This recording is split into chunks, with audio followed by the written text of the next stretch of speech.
The U.S. Forest Service is fighting a wildfire in the Ocala National Forest. Officials are using controlled burns to stop the spread of the fire. And Evan Moon joins us now with more on the topic. Yeah, so over the last 2 days, a wildfire has quickly spread, and I'm going to tell you about it. It spread from 15 acres to 67 in the western portion of the Ocala National Forest. This year is especially dry, so on the front lines, they're using a number of techniques to try to get this wildfire under control. Actually, I think this one here was the worst controlled burn I think I've ever seen.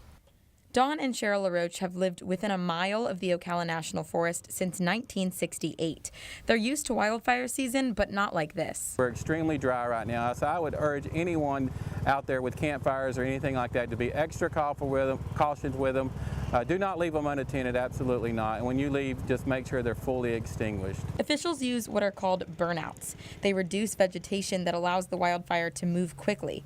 But this also increases the number of acres involved, roughly 600 acres now, and generates a lot more smoke. Several roads in the vicinity were closed due to the heavy smoke.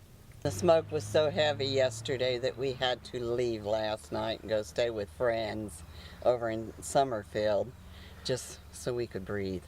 The U.S. Forest Service also uses another technique to prevent fires in the forest.